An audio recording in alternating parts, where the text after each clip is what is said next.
Hi guys, welcome back to my channel.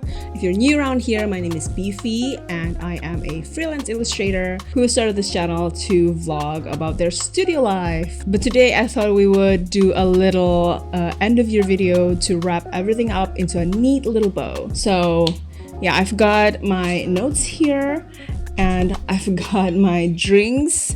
It's probably going to be a pretty long chat, so get yourself a drink and sit tight. To make it easier for you to navigate this video, I thought I would add a little content breakdown.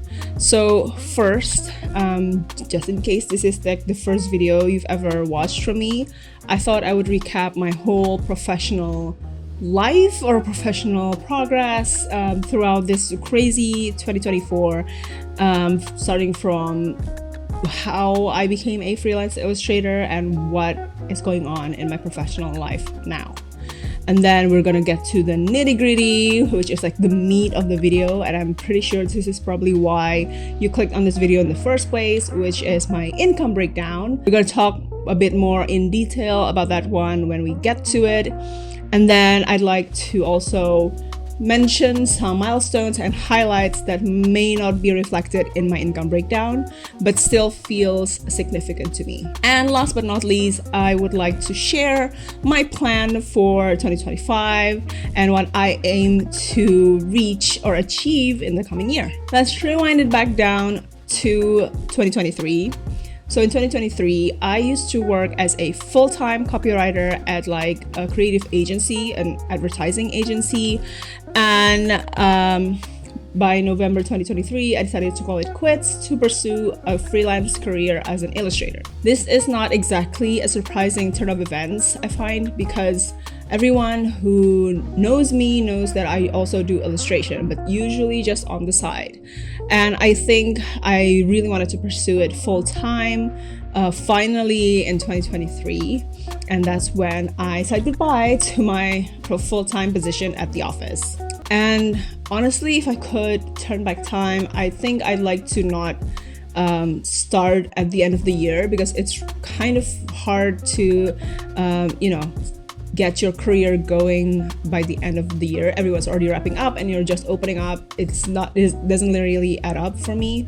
And so I really spent the first 2 months of my so-called freelance career to just like readjust what I want out of this career and how to get there, etc. Basically like pre-planning, when I should have done it like months and months and months earlier. So I technically started in January 2024. That's when my career started to really take off, as I posted like an open commission gig on my social media, and people started to order illustrations to me. Most of them, well, actually like all of them, were really personal commissions, like illustrations for whatever personal needs that they may have. And it's been really fun. I really loved it. In this month, I've decided to become a lot more active on this channel, and also, joining competitions and challenges and such. And I think this really helped a lot of people discover my work, so that was really fun. Unfortunately, by February, things started to kind of dry up. Like orders weren't coming in as much as the previous month. And this is the month I decided to take up a part-time position as a copywriter in a smaller agency, with the idea that I could still use half of my time in the week to work on my freelance career as an illustrator. This didn't pan out so well, but we will get to that later. And this was also the month that I started 2 of the biggest projects I worked on this year. One of them is already launched. It's a book with my friend Divina, who you may have known if you follow my blog or have been, on my socials for a long time. She is one of my oldest friends, and this is like her passion project. I'm super happy to be able to be part of it. Yeah, so it launched earlier this year. And the other project is a branding project that I unfortunately cannot reveal just yet because it hasn't launched. It's still ongoing, and I'm actually supposed to be doing it right now, but we'll get to that in a minute. And in March, another big project also came in, which I talked about in another video previously, which I will link down below. It is a packaging project that is technically still ongoing, which you can take a little sneak peek of it in my previous video. And I think that not a lot more happened professionally for me for a while. So let's just fast forward to July. This was around the time I ended up thinking that maybe this whole part-time gig at this smaller agency doesn't work. Like, I started to get really burned out and really unsatisfied with how my life was going. And in my mind, I was just thinking, then I quit my previous job to get more time to do this illustration thing. And I ended up not being able to do that very well anyway. And I'm not happy with where my life was going, and it felt like this was not my choice anymore. And I started looking for work at other places. Coincidentally, at the time, one of my previous work friends just got accepted at a studio, at a creative studio, and he said the studio was actually looking for a copywriter as well. And I thought I would, try my luck at it. At first, I applied for a freelance position, but as it turns out, they were looking strictly for full-time employees. And since I liked the studio so much, I thought, why not give it a go? I think I'm just gonna end this story here in regards to the studio gig, because I talked about it in greater detail in another video, which I will also link down below. You can watch that later if you're interested to know the whole story, but otherwise, let's just keep going. So I started working at the studio in August, and it has been really fun since then. And I guess it's very different from the work environment that I was used to. And I guess professionally, there's not much I could say or is of note for me until November. November was such an eventful month for me because there was a lot of things going on, both from the office and also from like my own freelance front.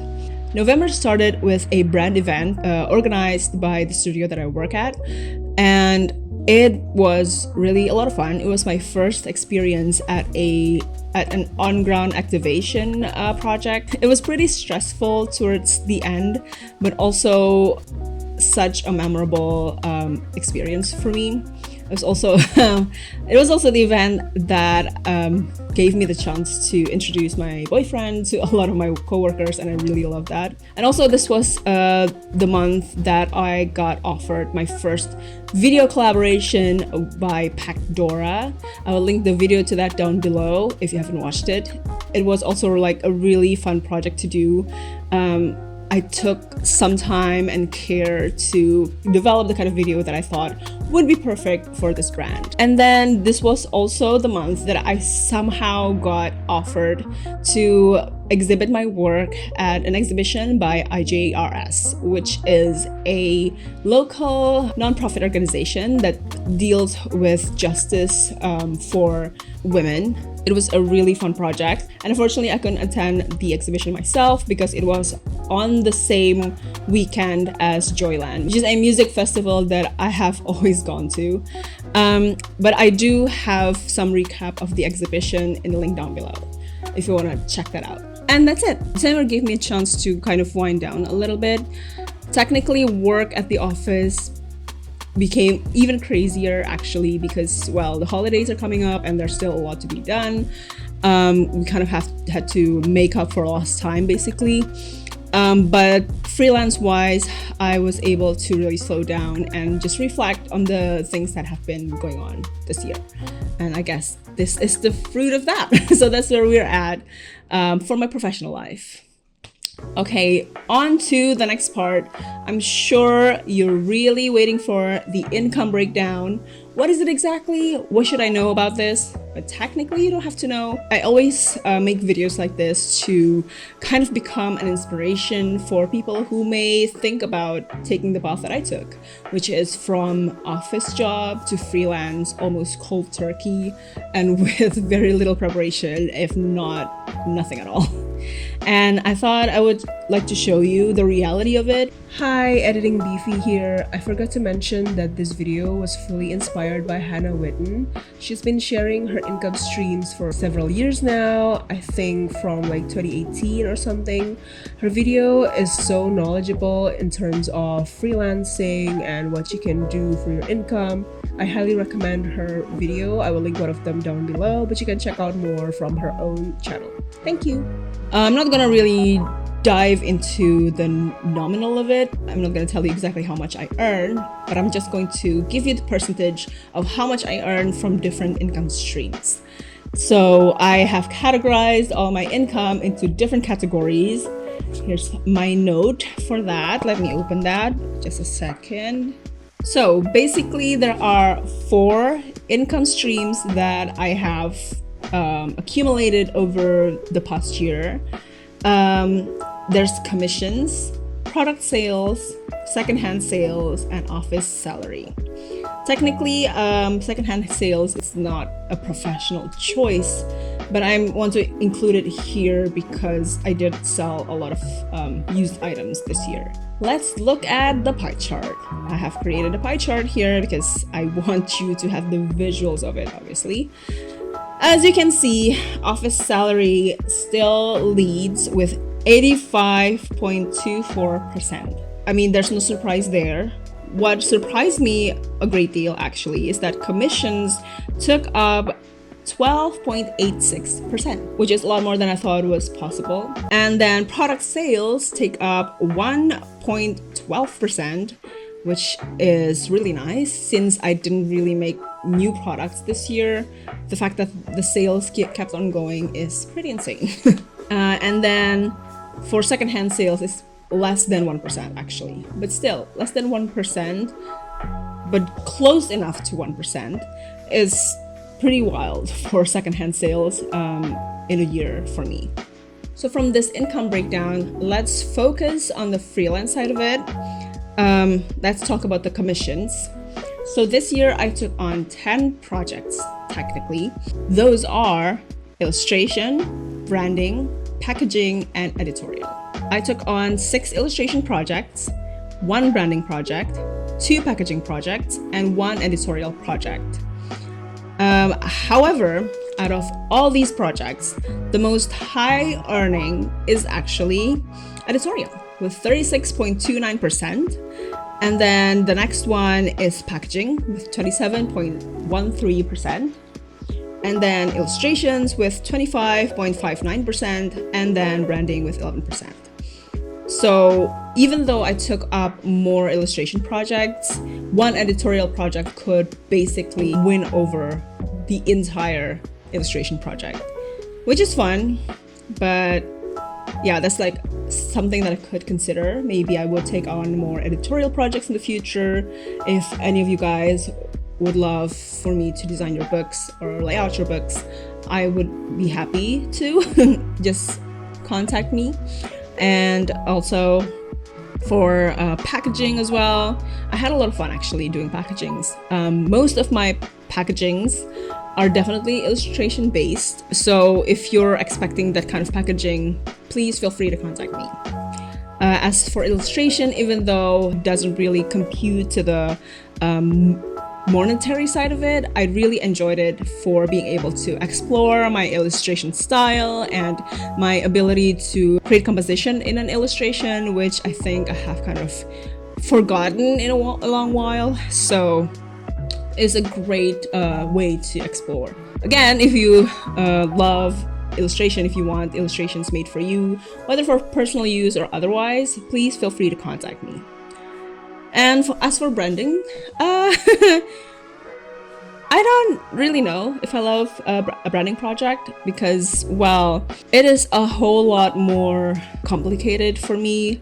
I think branding encompasses a lot of different design branches. Like, it could be illustration, it could be typography, it could be layout, all those things in one. And so I'm not sure if I want to do another branding project in a hurry. So that's basically it for my income breakdown. This income breakdown is great. It really gives me an idea of how much I make from which streams, but it doesn't really encompass everything that I had going on for me in the past year. There are a lot of things that happened significantly without having to translate to money, or doesn't directly translate to money, I guess. The first thing I'd like to note are the platform growths.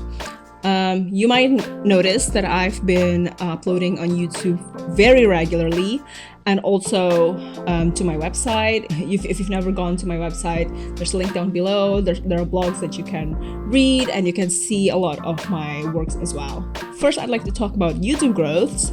So this year, I have a total of 111 subscribers! Oh my god, thank you so much for everyone who subscribed.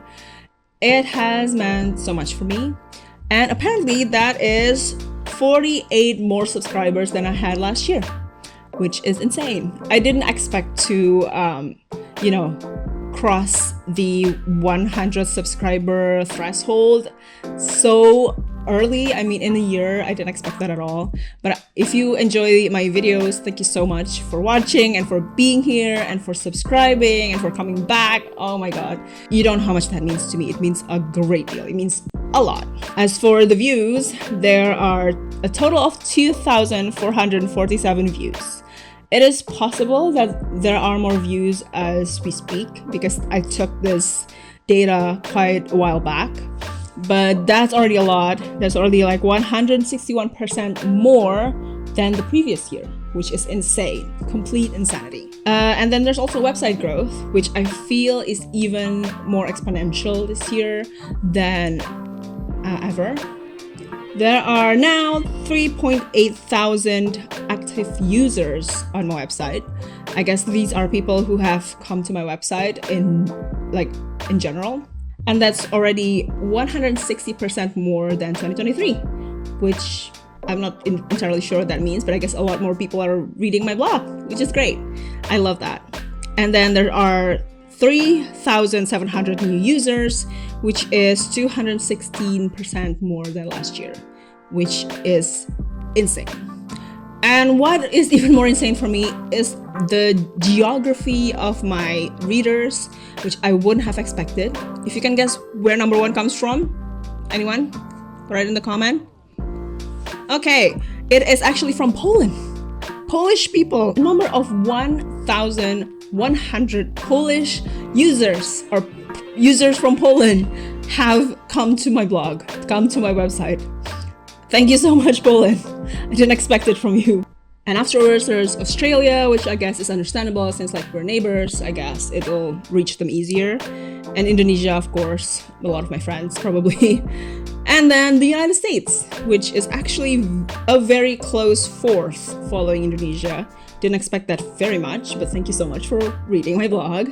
And India, which is also a surprise. I'm glad. If you're from India and you're watching this video or reading my blog, thank you so much. Please leave a comment so we can, have a little chat. I'd love to know. Other than that, that's still basically, I guess not monetary, but that's still basically statistics. I'd love to talk about immaterial achievements that I reached this year.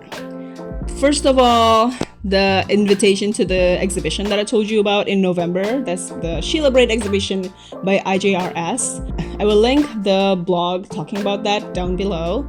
But that was completely unexpected and absolutely really fun to do. It was like an immaterial collaboration, and I just did that from the get-go. But I really wanted to join anyway because the topic was really interesting to me. So again, the link down below. And then I was able to launch a book along with my friend. I designed the book for her, which is Proyeksi Pikiran. If you want to know more about that book, I will also link to that down below. I think it's still available for purchase.